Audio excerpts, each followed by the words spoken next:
Hello everyone. My name is Edison C. Ramos Jr. from BSIT 2F. I will going to discuss the data structures and algorithm. What are data structure and algorithm? A data structure is a method of organizing data in a virtual system. Think of sequence of numbers or table of data. These are both well-defined data structures. An algorithm is a sequence of steps executed by a computer that takes an input and transforms it into a target output.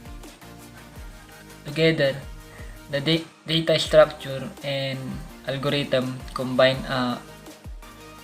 and allow programmers to build whatever computer programs they like. Deep study into a data structure and algorithm ensures well-optimized and efficient code.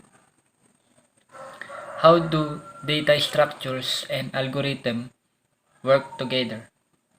There are many algorithms for different purposes. They interact with different data structures in the same computational complexity scale. Think of algorithms as dynamic underlying pieces that interact with static data structures. The way data is expressed in code is flexible. Once you understand how algorithms are built, you can generalize across different programming language in a sense. It's a bit like knowing how a related family of language work syntactically. Once you glimpse of the fundamental rule behind programming language and their organizing principles, you can more easily switch between the different language and learn each faster. Data types versus data structure. What is data type? The two things we must know about the data types are: it defines a certain domain of values. It defines operation allowed on those values. For example, if the data is of integer type, then it takes only integer values. Operation that can be performed on the data type are addition, subtraction, multiplication, bitwise operation. If the data is of floating type, then it takes only floating type values. Operation that can be performed on the data type are addition, subtraction, multiplication, division. Bitwise and percent operation are not allowed. So it is clear from the above example that data does not only define a certain domain of values but also define operation that can be performed on those values. User-defined data type. In contrast to primitive data types, there is a concept of user-defined data types. The values and the operation that can be performed on the primitive data type are not specified by the language itself, but it is specified by the user only. The examples of user-defined data types are structure, union, and enumeration. By using the structures, we can define our own type by combining other primitive data types. Let's understand through. In the above code, we have created user-defined data type name point that is made by combining two primitive data types of integer type name x and y. Abstract data types. Abstract data types are like user-defined data types which define the operations on the values using function without specifying what is inside the function and how the operation are performed. For example, stack ADT. Here the stack consists of elements of the same type arranged in sequential order. The following are the operations that can be performed on the stack are initialize. This method initializes the stack to be empty. Push. It is a method used for inserting an element into the stack. Pop. It is method used for removing the element from the stack. Is empty. This method is used to check whether the stack is empty or not. Is full. It checks whether the stack is full or not. Data type. This is the difference between data type and data structure. Data type is one of the forms of variable to which the value can be assigned of a given type only. This value can be used throughout the program. The implementation of data type is known as an abstract implementation. It can hold values but not data. Therefore, we can say that it is dataless. In case of the data type, a value can be assigned directly to the variables. There is no problem in the time complexity. The example of data type are int, float, and char. Data structure. A data structure is a collection of data of different data types. This collection of data can be represented using an object and can be used throughout the program. The implementation of data structure is known as a concrete implementation. It can hold multiple types of data within a single object. In the case of data structure, some operations are used to assign the data to the data structure object. When we deal with a data structure object, time complexity plays an important role. The example of data structure are stack, queue, tree, and graph. Analyzing an algorithm. Programming algorithm define programming algorithm is a procedure or formula used for solving a problem. It is based on conducting a sequence of specified action in which this action describe how to do something and your computer will do it exactly that way every time. An algorithm works by following a procedure made up of inputs. Once it has followed all the inputs, it will see a result, also known as output. Characteristic of an algorithm. Precision. The steps are precisely stated. Uniqueness. Result of each step are uniquely defined and only depend on the input and the result of the preceding steps. Finiteness. The algorithm stops after a finite number of instructions are executed. Input. The algorithm receives input.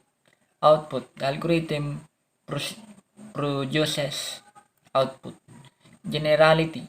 The algorithm applies to a set of inputs. There are 7 different types of programming algorithm. Number 1 is sort algorithms, search algorithm, hashing, dynamic programming, exponential by squaring, string, matching and parsing, primality testing algorithms. The advantages of programming algorithm include stepwise representation of a solution to a given problem, making it easy to understand, uses and definite procedure, not dependent on a particular programming language. Every step in an algorithm has its own logical sequence, making it easy to debug. Algorithmic complexity. Algorithmic complexity is a measure of how long an algorithm would take to complete given an input of size n.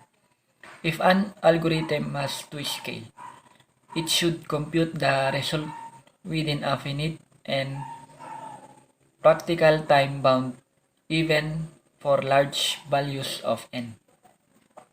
For this reason, complexity is calculated asymptotically as n approaches infinity, while complexity is usually in terms of time.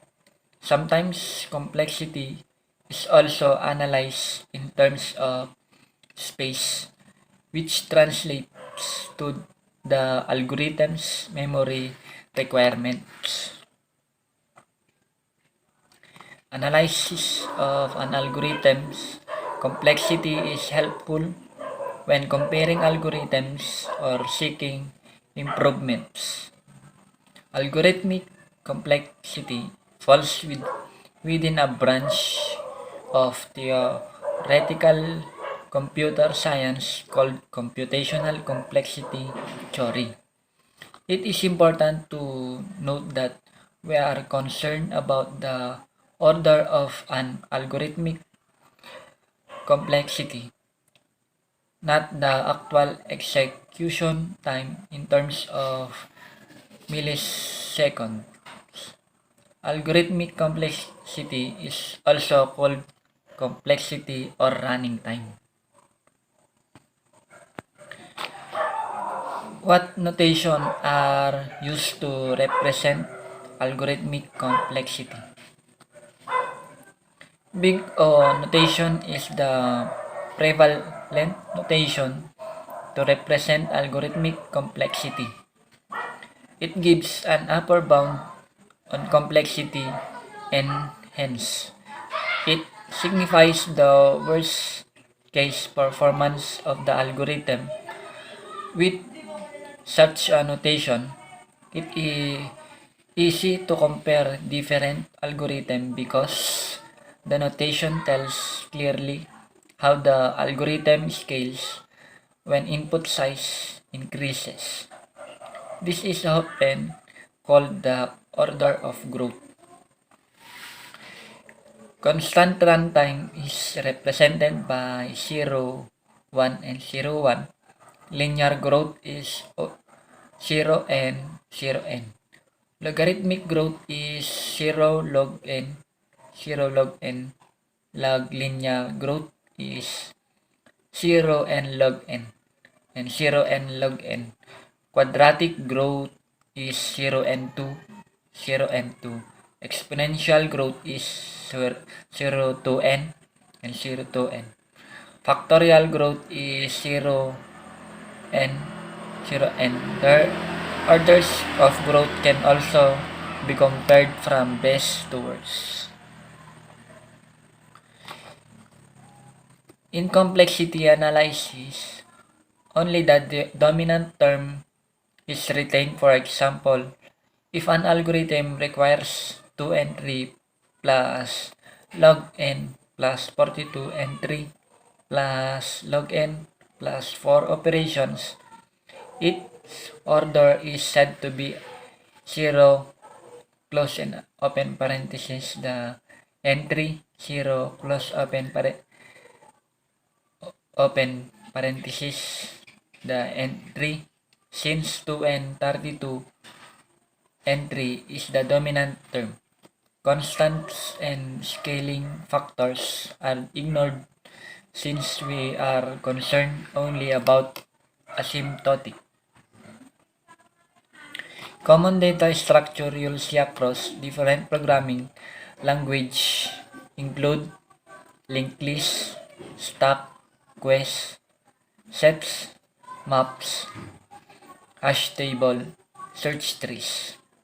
Each of these has its own computational complexity for associated function like adding items and finding aggregate measures such as the mean for the underlying data structure. Some common categories of algorithm are search, sorting, graph, tree traversing, dynamic programming, hashing and regex, string pattern matching. A linked list is a sequence of data structure which are connected together via links. Linked list is a sequence of links which contain items. Each link contains a connection to another link. Linked list is the second most used data structure after array. Following are the important terms to understand the concept of linked list. Number 1 is link. Each link of linked list can store a data called an element. Next, each link of a linked list contains a link to the next link called next. Linked list contains the connection link to the first link called first. Linked list representation. Linked list can be visualized as a chain of node where every node points to the next node. Type of linked list. Following are the various types of linked list. Simple linked list. Item navigation is forward only. Double linked list. Items can be navigated forward and backward. Circular linked list. Last item contains link of the first element as next the first element has a link to the last element as previous. Basic operation. Following are the basic operation supported by a list. Insertion adds an element to the beginning of list. Deletion deletes an element of the beginning of the list. Display displays the complete list. Searches an element using the given key. Delete an element using the given key. Insertion operation. Adding a new node in linked list is a more than one step activity. We shall learn this with diagram here. First, create a node, use the same structure and find the location where it has to be inserted. Imagine that we are inserting a node B, new node, between A, left node, and C to the right node, the point B next to C. This is the output, the new node next and the right node. It should look like this. Now the next node at the left should point to the new node. This will put the new node in the middle of the two. The new list should look like this. Similar steps should be taken in the node being inserted at the beginning of the list, while inserting it at the end. The second last node of the list should point to the new node and new node will point to null. Deletion operation. Deletion is also a more than one step process. We shall learn with pictorial representation. First, locate the target node to be removed by using searching algorithms. The left previous node, the target node now should point to the next node of the target node. This will remove the link that was pointing to the target node. Now, using the following code, we will remove what the target node is pointing at. We need to use the delete node. We can keep that in memory. Otherwise, we can simply deallocate memory and wipe off the target node completely. Reverse operation. This operation is true one. We need to make the last node to be pointed by the head node and reverse the whole linked list. First, we traverse to the end of the list. It should be pointing null. Now, we shall make it point to its previous node. We have to make sure that the last node is not the last node. So we'll have some temp node which look like the head node pointing to the last node. Now we shall make all left side nodes point to their previous node one by one. Except the node to the first node pointed by the head node. All nodes should point to their predecessor, making them new successor. The first node will point to none. We'll make the head node point to the new first node by using the temp node.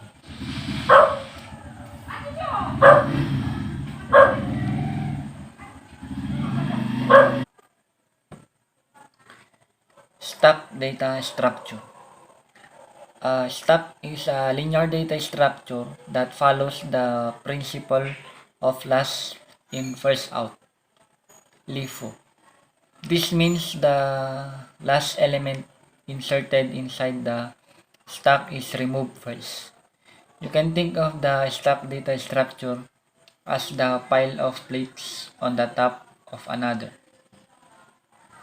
In the above image, although item 3 was kept last, it was removed first.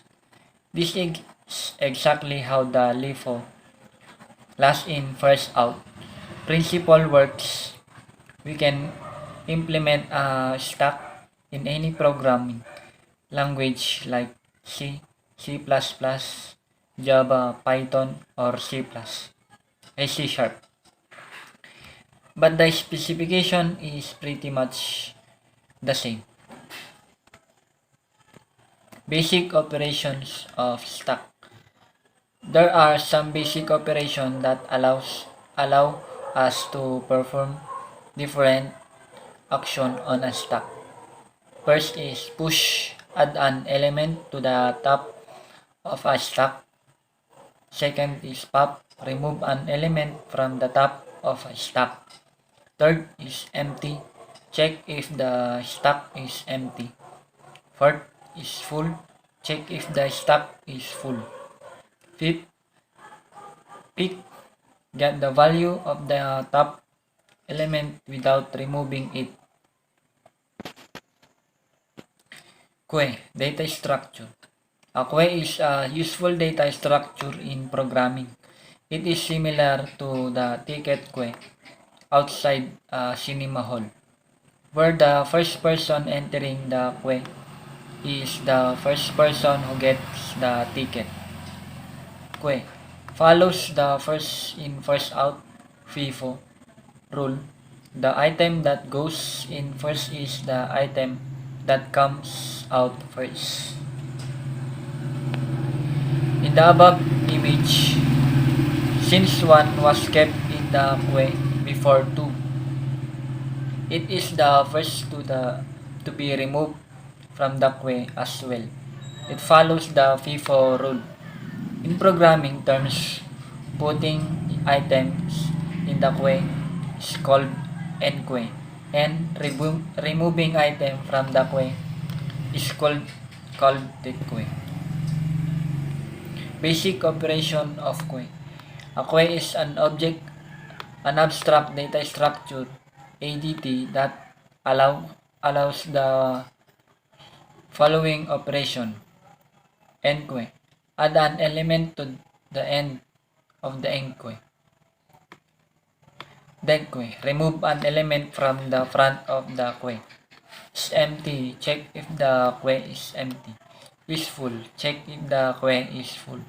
Pick. Get the value of the front of the queue without removing it. Working of queue. Queue operation work as follows. 2 pointers, front and rear. Front track the first element of the queue. Rear track the last element of the queue. Initially, set the value of front and rear to 1. Enqueue. Check if the queue is full. For the first element, set the value of front to 0. Increase the rear index by 1. Add the new element in the position pointed to by rear. Dequeue operation. Check if the queue is empty. Return the value pointed by front. Increase the front index by 1. For the last element, reset the values of front and rear to -1. Types of queues. A queue is useful the data structure in programming. It is similar to the ticket queue outside a cinema hall, where the first person entering the queue is the first person who gets the ticket. There are 4 different types of queues: simple queue, circular queue, priority queue, double-ended queue. Simple queue. In a simple queue, insertion takes place at the rear and removal occurs at the front.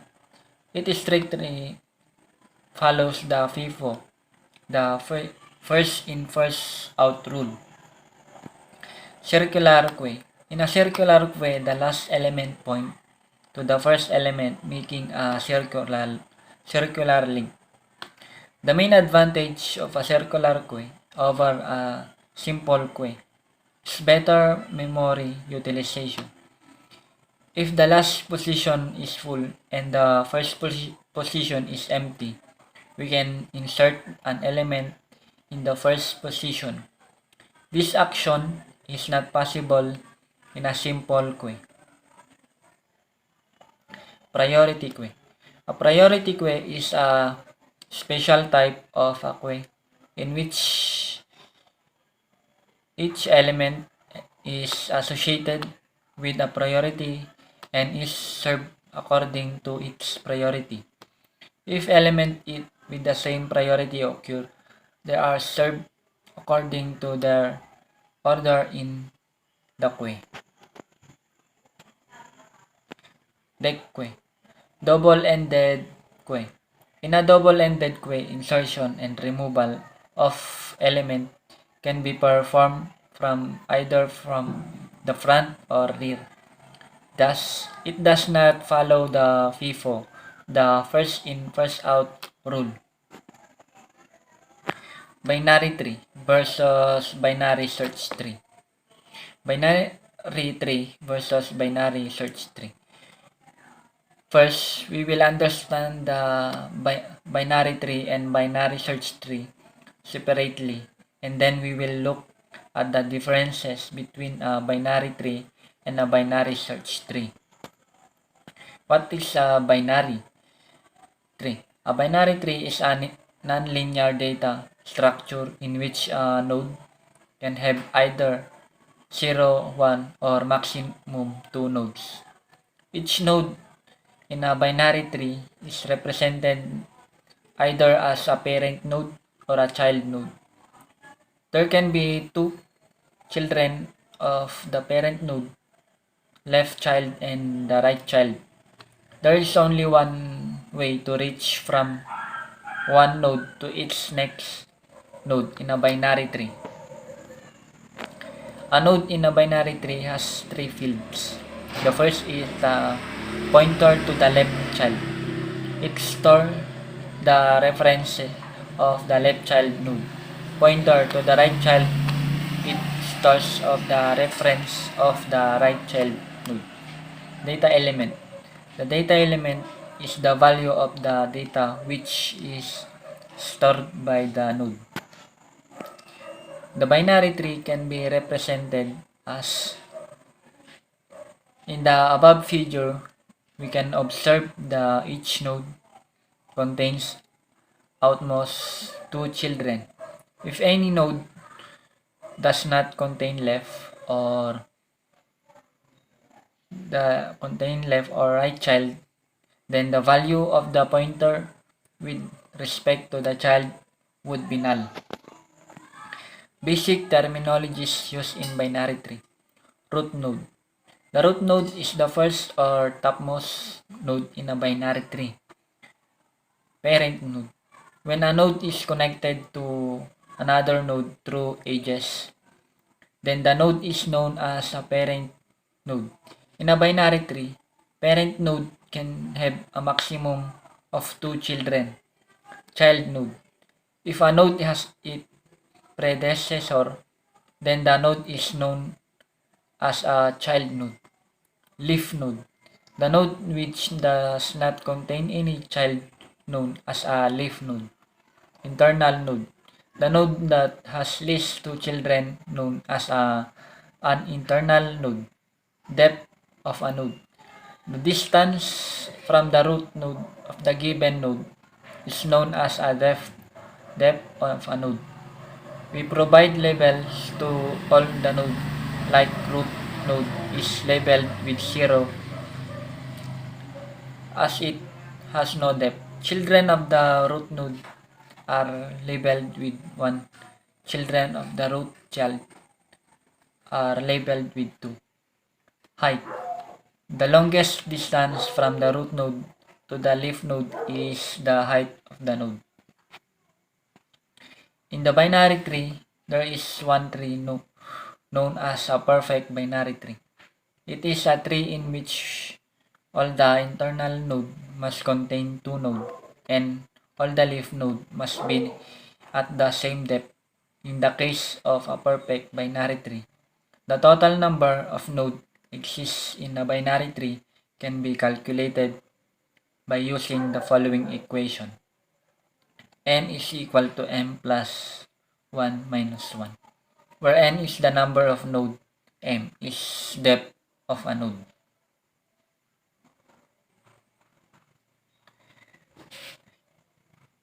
Let's understand the concept of a binary search tree through example. In the above figure, we can observe that the value of the root node is 15, which is greater than the value of all the nodes in the left subtree. The value of root node is less than the value of all the nodes in the right subtree. Now we move to the left child of the root node. 10 is greater than 8 and lesser than 12. It also satisfies the property of the binary search tree. Now we move to the right child to the root node. The value 20 is greater than 17 and lesser than 25. It also satisfies the property of binary search tree. Therefore, we can say that the tree shown above is the binary search tree. Now, if we change the value 12 is the above binary tree, find whether it is still a binary search tree or not.